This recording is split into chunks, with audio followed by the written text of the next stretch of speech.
Alrighty, let's get started. Happy New Year and welcome to the Scuttlebutt podcast. I'm Rich Mellon. And I'm Sandy Mellon. And as you all probably know already, Scuttlebutt podcast is part of the Trapping Inc. family of media. Empire. I keep telling you, just make it simple. Okay. Media empire. Part of the Trapping Inc. media empire. So we're really glad that you could join us today. Thanks very much for being here. And like Rich said, Happy New Year, Merry Christmas, Happy Birthday to me, all of those kinds of things that have been going on since we talked to you last. But it's been a really long time since we did a podcast. Well, yeah, because, I mean, you do podcasts and then we usually like to keep 3 weeks to a month ahead of time. So that then they're published in 3 weeks a month after we do them. Well, this time it was like last week I released one that we did back in the end of November. Yeah, end of November. Because it was before. And the only reason I remember that is because we were talking about setting up for Lynx and Otter because we hadn't done that yet. And December 1st was the opener for both of those. So, yeah, anyway, lots of water under the bridge. And there actually is water in some places on our trap line under the bridge this year. But we had a little bit of fun with your... Oh, yeah. You Christmas guys all present. got to see what my Christmas present was. And then, yeah. The lighted, heated outhouse for the girl who has everything. Uh-huh. And the fact that I am going to start today to make a list for next year. When I say, what do you want for Christmas? And you go, I don't know, honey. Then my mind is a churn, and this is what I come up with. Yeah. I thought it was either a stroke of genius or just a stroke, but it turned out pretty good. It was very unique. I'm not sure how many people get a heat lamp in the outhouse as a Christmas gift, but you got to admit, I don't know another person who got that for Christmas. Unique gifts always come. And not only that, but you've now sat out there a few mornings and two thumbs up. Okay, I'm just not going to go there at all. Just doesn't need to be part of our conversation today.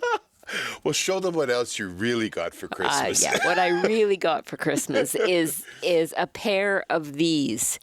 And this is sheared beaver. For any of you who have watched season 5 of the TV show, we talk a lot. And then at the last show, the 13th episode of season 5, we do show our king-size beaver blanket that was made for us by Sisson Furs from Red Deer, Alberta. Yeah. And they were from beavers that we had trapped ourselves on our trap line. And then we sent them out to be tanned and sheared. And then we gave them to Lyle Scoble, Lyle and Carrie Lou. But Lyle is the artiste who takes such great care of us and every other customer that they have. So this is what's left from those beavers, and it's really cool. I don't know if you can see it. You probably can't get a close up here, but these are like tails and faces that make up the edges here. There's the whiskers off his face. Because you can see the whiskers. And then, of course, he knows... he's so intuitive about working with fur, and I guess that's just... Fur's got a grain, and so he made a patchwork. Contrasting grains. They're just gorgeous. They are heirloom items. Yes, family heirlooms. Yeah, they will certainly outlast us, as will the beaver blanket. So I'm not sure whether they're going to go as a set and there's going to be a wrestling contest amongst our children as to who gets it. Who knows, but we won't be here to referee. That's at least 100 years away from now. It's at least 100 years away. Yeah, absolutely. But anyway, that was my real Christmas present. Not that I don't enjoy the other one, but we're not going to talk about it. I got a Christmas present as well, too. Yes, you did. Sandy got me a new pair of goggles. Now, you watch the show, you know how many times I lose stuff or I break stuff. I'm hard on crap. When something... Who knew? When something gets my thumbs up, man, it's earned it. And so I actually never did goggles until just a few years ago. Yes. And it was my trip to Inuvik that I got worried about because we were doing, at one point, we had plans of going up out to the Arctic Ocean. And so there was going to be 200 and some miles on a snowmobile, one way. And I got thinking, maybe I should maybe get goggles. Because I always thought it was just a manly thing. Frostbite was just another day. And, Freeze your eyeballs, no big deal. That's right.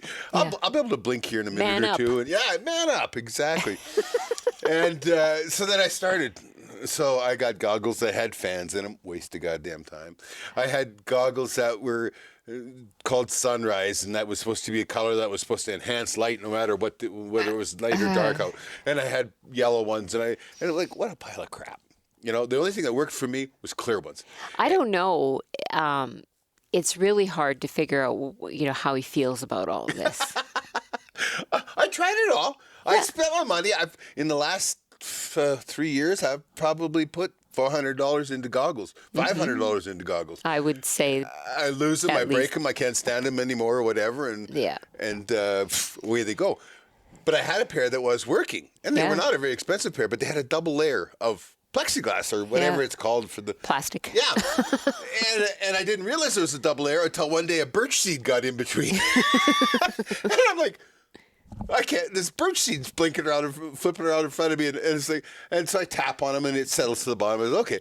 Next bump I hit, it's up in front of my eyes again, bouncing around. It's like, but it would be crazy. We don't even have a lot of birch out on our line, so where that came from, that was fascinating. But the new you should have looked around for chaga. Yeah, the new set does not have any birch seed in it. They're awesome. Yeah, they are nice. And then I also got you a set of wireless headphones so that you can listen to podcasts on your travels when I'm not there to chatter your ear off. Yeah, I can listen to your melodic voice all day long. Oh, sure. That's what he says. Yeah. Okay. Well, anyway, it's been a great holiday season for us and a very busy December, just getting all of the Lynx line set up. I think you've got just about all your pens set up now. We're going to get to that. Yeah. First, let's do some housekeeping here. Oh, okay. Our Pursuit broadcast in the U.S. is over. We were Q3 and Q4, so it ended New Year's Day kind of thing. And that we've been contacted by a lot of our viewers in the U.S. who see us on Pursuit and are quite concerned because they're not seeing us right now. So our contract with Pursuit was only for 2 quarters, as Rich said. Yeah. Q3 and Q4. But they do have an app that you can watch. It's called Pursuit Up TV, and you can find it off the Pursuit channel itself, and you can get it from Google or the Apple Store, and it allows. What happens is that it has a 90-day lag time. So our shows that aired 90 days ago on the channel are airing today on the Pursuit app. You can also get it on Pluto TV. New Samsung TVs have it come loaded, unless you're in Canada, and they don't allow it. Oh, but in Canada, you can watch all 5 seasons, as well as the numerous other. We've got, this is podcast number 35 or 36. 36. So all of them you can listen to or you can watch on YouTube. Yep. And then there's all of the reviews that we've done, as well as tech tips and all kinds of things that are on YouTube. So Amazon Prime in the States continues to pull big numbers. Absolutely. If you are a member of Amazon Prime, it's just a simple matter of searching for Trapping Inc. TV, and all 5 seasons are there. We should say, though, that to find, to go to Pursuit, we can go to www.pursuituptv.com /trapping-inc That's what you would search in order to find us on the so Pursuit that, like, if you look for us on Pursuit Up app, then that's how you'll find us. But anyway, as you said, the Amazon Prime numbers are big. And we can also be found on YouTube. Yes, YouTube is really growing. We just rocketed over 2 million views, and that doesn't sound like a lot until you realize that our average view is over 9 minutes. Yeah. Now that's a world where 3 seconds is considered a view. Yeah. So that's Trapping Inc. 2015, but it brings us to another question. One of the things we need to do is we need to find ourselves a platform or a home. And we're a little concerned about what's the right word? Well, it's well known that what we do is not mainstream, and so if we wanted to have a lefty political argument every day, they would never mess with our numbers. But one day I release one video and it goes like this. And a week later I release another video and it's like it never existed. So there's some censorship that we're Well, it's a not little even concerned censorship. about. It's just how they adjust the logarithms so that Yeah. whether you're being seen or not, right? Yeah. And that's tough. So we Over the last year, we have looked at the Patreon Yeah. method of delivering different content and with different access, I guess. I mean, yes, we're busy and we've got a lot of stuff going on, but we want to connect with our fans a little differently and our viewers a little differently than what we have before. So we're just wondering what the best way, how do people want to connect with us? Well, you can't build a business model on YouTube. No. Because one week your As you said, views and yeah. your pay is here, and the next week it's here. Yeah. Like for instance, I just released that aging and sexing Martin by their skulls. Right? They demonetized it. They won't monetize it. Because it has skinned animals, I guess. I guess, like I said, I understand that we're not mainstream and that we are. Yeah. I think we're more mainstream than they consider. I mean, we're not hipster stream. Put it that way. Thank goodness. Yeah. Although this is kind of looking hipsterish there, Plaid. You need a beard. I need to a go beard. With it. Yeah. No. No, I don't. Anyway, I mean, so that's not monetized. So any of that work, I don't get paid for, and we want to do it. We want to share it. Yeah. I'm doing it anyway. Yep. But we need to. It has to be something that we can pay for it, or we can't keep at it. You Yeah. got to pay the mortgage somehow, right? Yeah. He's been listening. We got to pay the mortgage somehow. Yeah. So we don't know. Is it an app? Is it a subscriber website of some sort? What do you guys want to see? And, is there something that we're not delivering that people do want to see?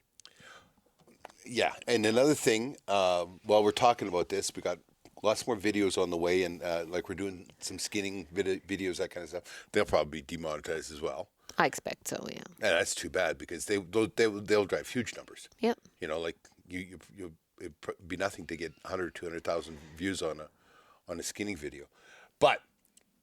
And we're going to be doing more podcasts. We're just moving into.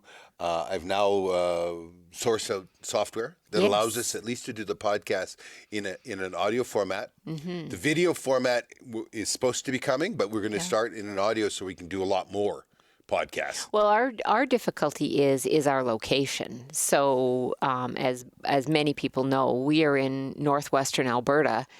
And we love it here because there aren't that many people here. But that's also the curse because there aren't that many people here. And we do need to keep our content fresh and invite a more diverse group of trappers into the Trapping Inc. world and take a look at our podcast numbers. Yeah. I released a new podcast. 3 days later, it's in the top 5 in Canada. Yes. Okay.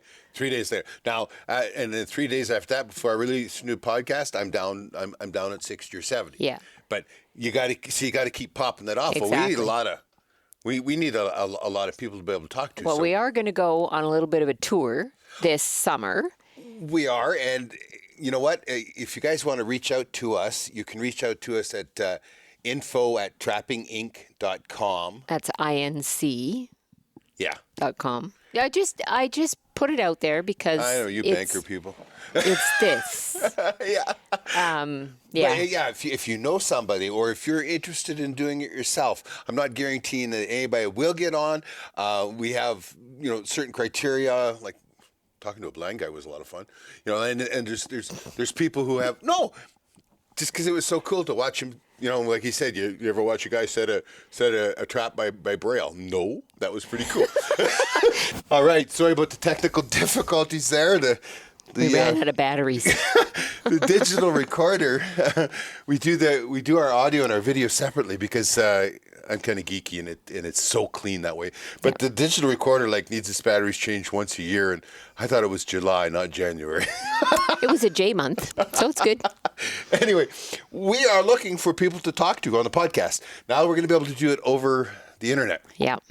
And like I said, I've sourced out software. We've got some USB microphone. It seems that all my guests on the other end are going to need even a pair of iPod Earphones that have have the built-in mic, that kind of thing. Yep. And maybe even be able to attach. Lots of people have those. Yeah, it seems, and because I see them all over the place. Or a USB mic of some sort on their computer. It looks like it's going to be straightforward, but we're looking for information. We're looking for people's names and contacts. We have some friends in Montana. Yes. And a friend in Wyoming, another over in Idaho that we want to go see as well, because we enjoy very much the interpersonal stuff. Like, I'm trying to see who all is going to be at the National Trappers Association this year in it's the end of July. Kalamazoo. End of July or middle of July? Oh. Maybe 16th, 18th. I don't know. Oh, I guess we'll have to check it out. But anyway, it's in Kalamazoo, Michigan. Yeah. And a road trip would be awesome to, yeah. You love road trips. I do love road trips. I mean, we always have a good time. We see some new country and we listen to podcasts and we chatter and we just, and then we get to meet really cool people along the way. So it's really lots of fun. Okay, so now we've gone through our technical difficulties and we wandered down the road about podcast people and everything. What else do you want to see? Like if we brought up a dedicated site or something, like personal interaction. We're very active on Facebook and all that stuff. I mean, we're easy to talk to. Do we do a get together? I don't know what.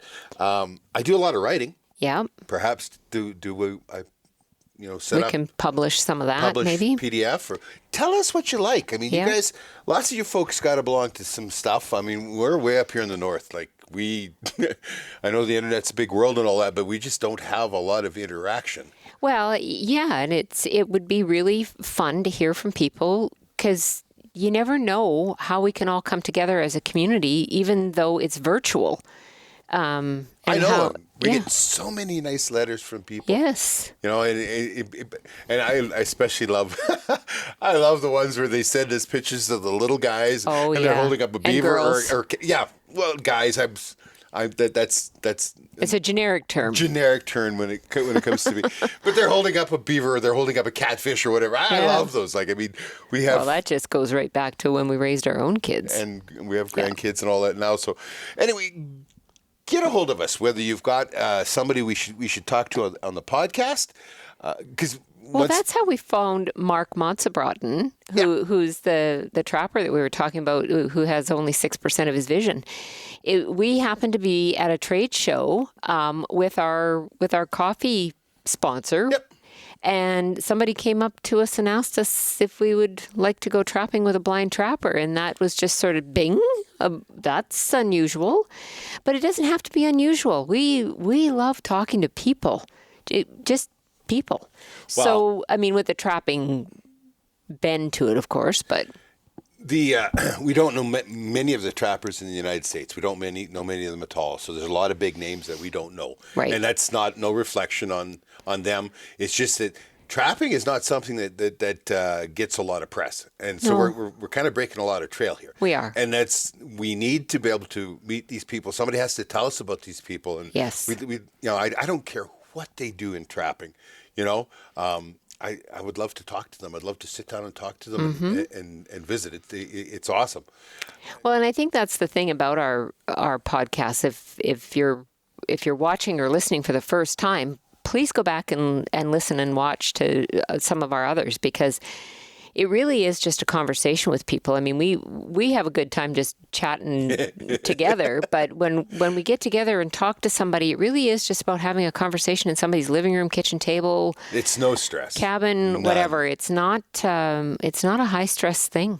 It's just a bunch of people having a conversation. We just had digital breakdown here, and everything's still going. Yeah. My hair didn't light on fire or anything, so. What hair? Anyway, get in touch with us. Info at trappinginc.com, please. Yeah. Whether it's suggestions for people we should talk to, or suggestions for where should we go to a website. I don't think Patreon will work. I think I'm afraid to build a community in Patreon and get it taken away from us. Well, and people with much bigger personalities and less. I don't want to say that trapping is controversial, but there's always that element that seems to come into it, but other people who are just more right-leaning in their topics of conversation have been censored in the Patreon world. So we don't want that to happen because we are sincere about building a community who learn from each other and just, and I mean, be common people with each other. Face it, at my age, I ain't got time to do over. Okay. I do. Oh, you're just a spring chicken. Yeah, that's me. So let's get on to some trapping now. Let's talk about trapping because it's been a month of it go on. Yes. Yeah, so December 1st, as we said earlier, is when otter and lynx open in this area where our trap line is.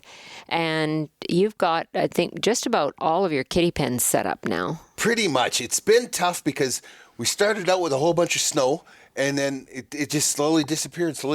We had a crazy big rain. And we ended up with... and we've had very mild temperatures through December. Well, and it's just those situations where you have a lot of sun, because we are sunny in the wintertime. Yeah. If it's not snowing, it's sunny. It could be cold, but it's usually very sunny here. But what has happened is we've lost so much snow. And a lot of, if our trap line was this square here of paper...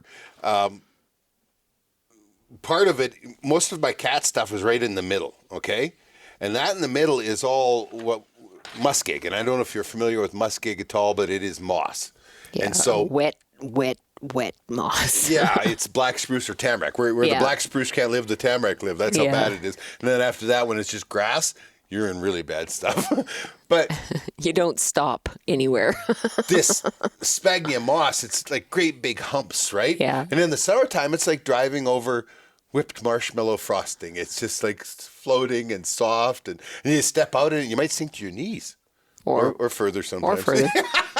But in the wintertime, when it's all frozen, think great, huge, giant piles of frozen horse turds, and it's because I have so far to go. Like the one day is 160 kilometers, and that's when I go down through the middle, and then where all my kitty pens and that are. So I broke out the snowmobile, and I just discovered tonight that I've ruined a track. Well, because there hasn't been very much snow. There's not a lot of snow. But even with the snowmobile, that I use the Argo for the rest of the check, but for that one check, I've been using the snowmobile. But I'm averaging like 7-8 kilometers an hour, so like 5 miles an hour. That's not very. It's not great. Yeah, and it makes for a long, bumpy day. Oh well, I've had whiplash so bad that I have a headache because my head bouncing around and the stress and that, like it has really sucked. But we are catching cats. Yeah, how many have we caught now? 7? Yeah, I think so. 7. Yeah. Or 6. 6 or 7, I can't remember which. But anyway, we have a quota. In Alberta, there's a quota. So depending on where your line is located, how much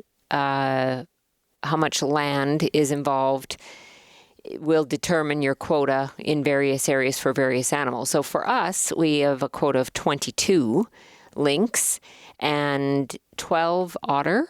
Yes. Correct? And 18 fisher. So those are the 3 quota animals. And there's the wolverine. And wolverine. Yeah. And we're only allowed to catch one of those. Yeah, but we don't have many wolverine where we are. We're just one of those people north of us. Oh, yeah. All around us do. We for whatever reason, we don't where we are. Yeah, but it could be a lot because of all that muskeg. I don't know. I don't know. But that's a big part of our... With lynx... and I've set up a whole bunch of cameras again to try and catch what happens, because I try and tell people that lynx die really quickly in the snare. Yeah. When you skin them, you have to be careful because their carotid arteries are so exposed that you nick them and they just bleed everywhere, right? And then that's, of course, as you're pulling the head. Right. And then just the blood because there's no muscles over top of those carotids at all. Like they're right there. You can see them. This is like a fisher is the same way. Yes. Those carotids are right there. So I had one, though, that he got caught in the neck, and usually there's a whirlwind hooskadoo there for half a second, and I mean, my pens are low rent. Let's face it, they're just little sticks stuck in the snow, right? That's all it takes to stop a lynx, and so he goes around like the Tasmanian devil twice, and he's dead in 30 seconds, but he's wrecked my pen. Well, this guy jumped and went through, and then he jumped up again, and I have so there's my toggle pole that I have my snare on, right? Right. And my toggle pole, I had, for whatever reason, usually it's up at the top, I take and wire it over back to a branch or a tree or whatever, so they can't go very far, right? Correct. Yeah. Well, this one here, I, for some reason, wired it down lower. Well, he went through there and he jumped back over, and he managed to loop the toggle wire Yeah. around his neck as well as, you know what? I went in there and I cut him out of there, and I took 2 sticks and went, put a new snare in, and that was it. It was done. That doesn't happen very often. No, usually you got to rebuild them. Like I said, Yeah. they're pretty low rent. But the lynx numbers are up this year. They seem to be. Well, what's happening is we're getting a more mature average. We had got down pretty low, and then of course all the bunnies came back, and lynx are one of those animals that you're never going to. They're like trying to control rabbits with hunting or chicken or whatever. They fluctuate up and down a lot. But now we're getting a bunch of 2-3-year-old lynx now again, right? And so we're getting a bigger average, and we're still catching the kittens and that. So you know that's still happening. They're having lots of babies and all. But I just had a 25-pound male shove his head into a 330. A 330, yeah. Well, I've been. If you watch the show, you've seen how we went up north to Steen River with the Schaubs and their stucco wire pens. Okay, you take 8 feet of stucco wire, 54-inch stucco wire, and you take and mount it on 2 poles. And the poles have got to be like 12, 14 inches apart, so that you can wire a So 330. trees. Yeah. Yeah. Trees. Wire a 330 conibear or body grip trap across there.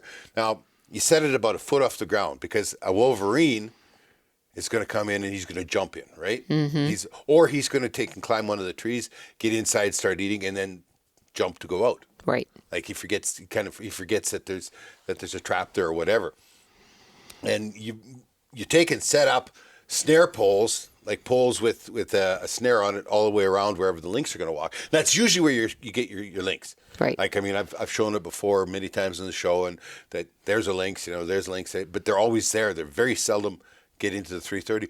And this was a big male. Yeah. And a big male, and he took and shoved his head. Well, he had one leg through, doing the typical lynx thing, or the cat thing, right? Trying to sneak in, and then he tripped the trigger with his head, and that was that. Oh yeah, there's not even no movement, no nothing. It's over, just, right? Yeah.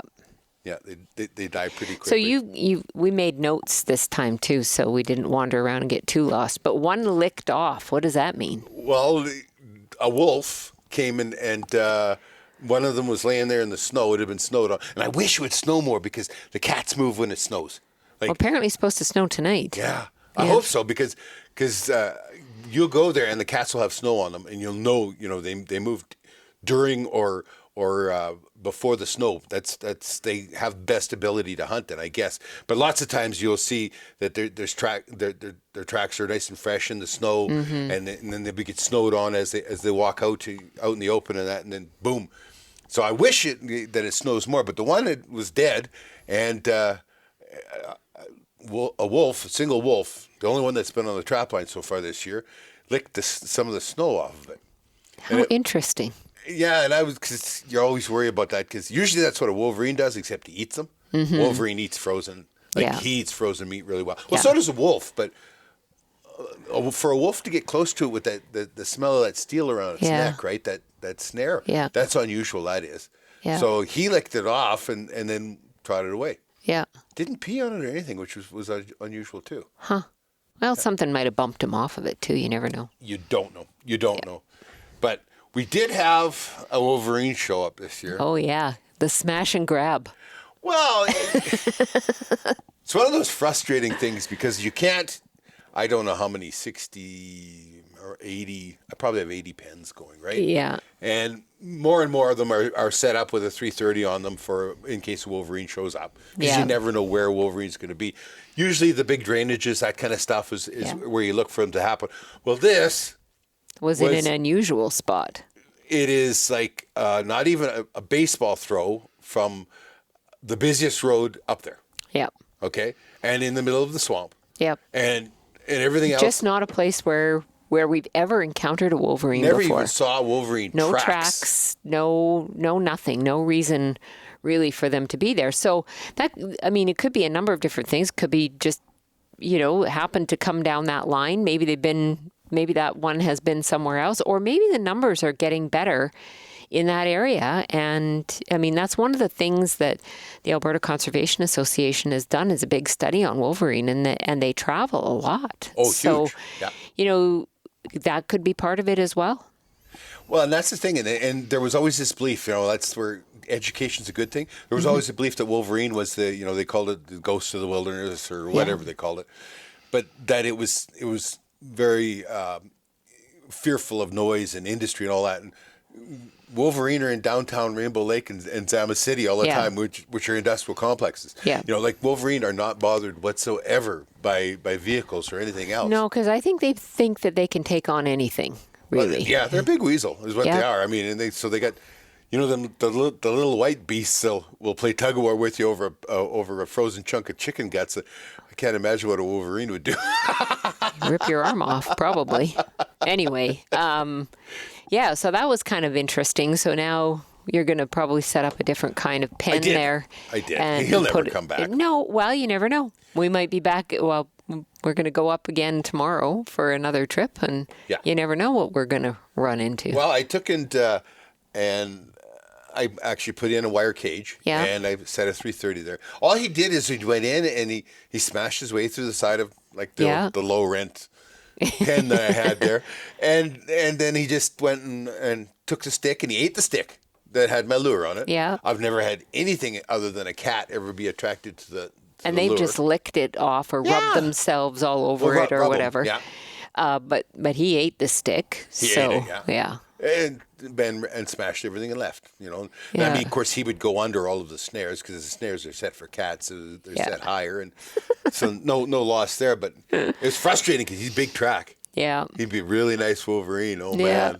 Yeah. Well, one of these days, we're going to catch one. So it's really cool though, because lots of our friends catch them, and they're all north and or west of us. Yeah. So you never know. I mean, maybe populations are just getting better, and they're starting to move around territory, and they found their way down to our place. So that would be okay. They sure seem to be getting better. Yeah. That's good. That's a good thing to see. Yeah. And I like that we've. The little bit of work that we've done on that has indicated the population is way higher than they've ever been. Absolutely. Yeah. So, I mean, that's something that trappers have been involved with, and I think we've talked about it on previous podcasts, but just the citizen science that is helping to uncover and dispel a lot of myths about fur-bearing animals, in particular the wolverine in this case. Really cool. Really cool. And I want to talk then about fur sales. Fur sales, the updates so far. Now, there's been some, like the Thompson fur tables went off. Some went off in Prince Albert, Saskatchewan. There's been a little bit of fur sales going on. Now, coyotes are very strong. Yeah. The western coyotes are very, very strong. And it is nothing for fur buyers to be paying $130 a coyote right now. Wow. So that suggests if a fur buyer is paying that, they're the middleman, and then it goes to auction from there. Or they might have, do they have agreements with some of the other end-use buyers? Somebody like GFW, probably, I mean, they're a large company, so they probably do have, maybe they have a deal with Canada Goose or whatever. I don't know.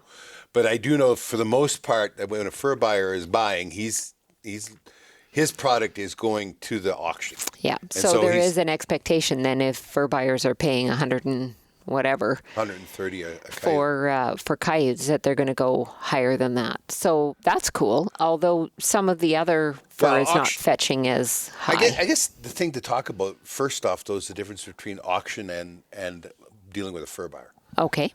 I mean, when you send off to auction, you've got a wait time. Okay? Yes. Like, for the big auction that's going to happen this year with fur harvesters is, and that happens in North Bay, Ontario. Their last receiving date is January 19th. Oh, I thought it was the 10th. Yeah, I looked it up. January Oh. 19th. There are. Go to their website Yeah. at furharvesters.com Yeah. and check, because your area might be different. I mean, there is Okay. shipping involved and all that Yep. kind of stuff, right? But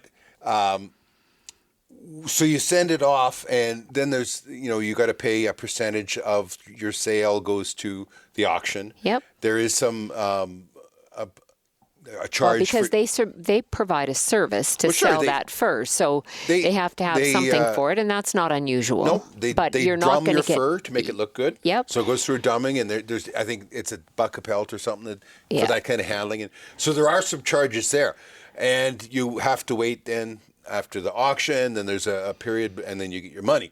Yeah. And so if you can wait, usually your best dollars come from the auction. Yep.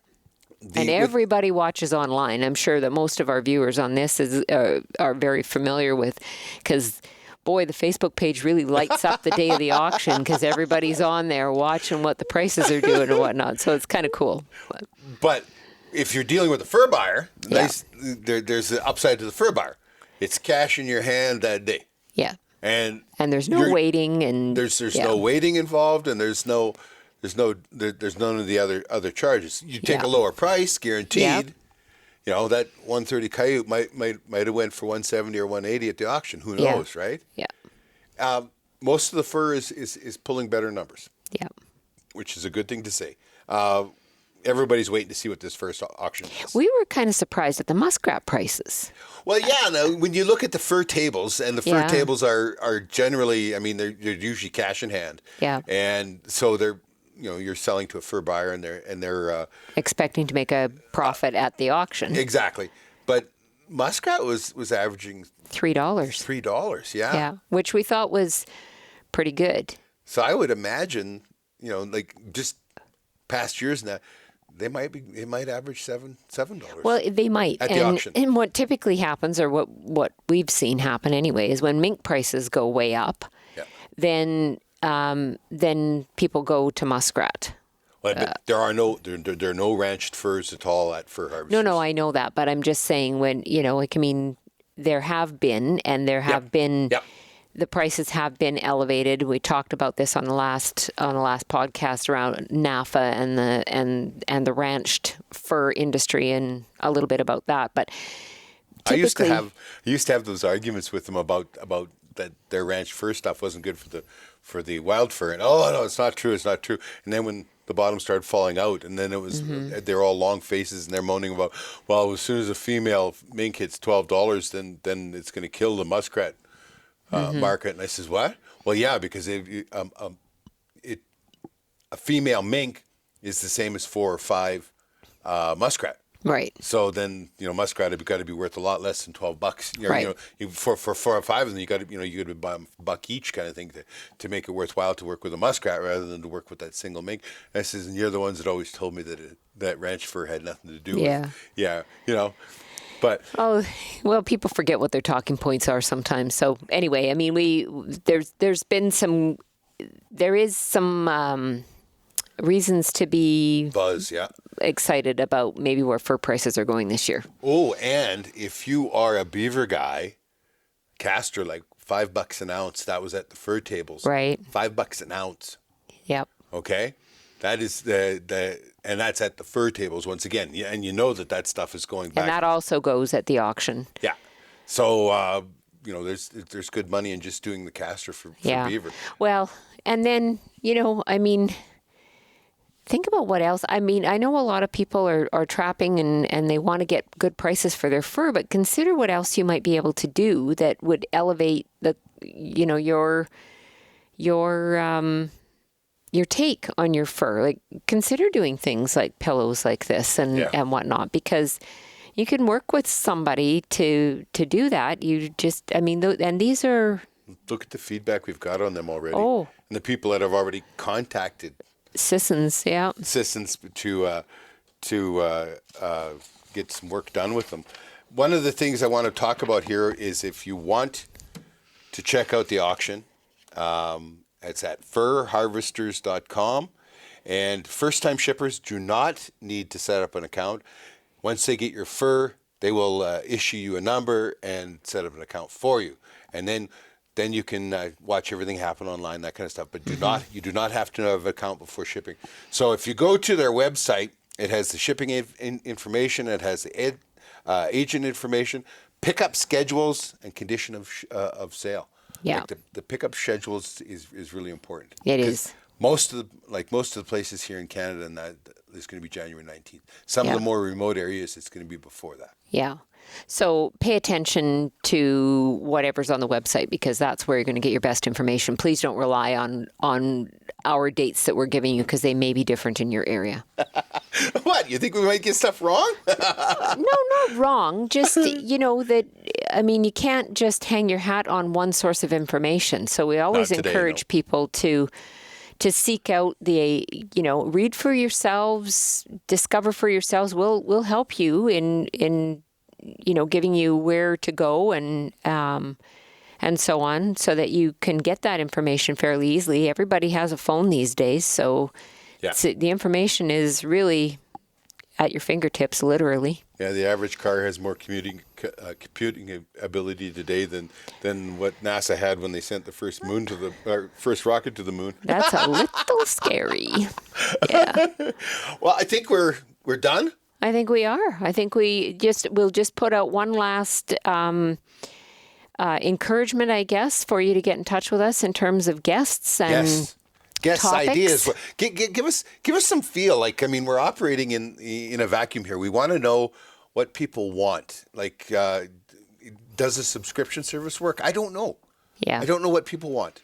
Well, I guess, depending on the feedback that we get in terms of what content people are looking for, then we can make a determination as to how best to deliver that for people. And sometimes it's scary, because I can remember when way back 20 some years ago, we first started with producing TV, and it was a hunting show, and you'd be on a hunting board forum and you'd say, well, what do you guys think? Should we have, what do you think about music? And one guy was, I hate music, should be no music. The next guy, you need more rock and roll. And it was like back and forth. It was like, well, that was a dumb question. And we don't like commercials. Can you make it commercial free? Yeah. Not on television, you can't. But that is the beauty of a lot of other methods of delivery, is that you don't have to have commercials either. But somehow we have to get paid for that content, and that's how that works with TV. So. Well, right now we get paid for everything else is being supported by the TV. Yes. Like all of the digital stuff, this podcast, everything is being supported by the TV. So if we can come up with a format that allows us to not have to pay a TV channel, and still go ahead and produce more and more. And be pretty exclusive to the trapping world. So, and I mean, personally,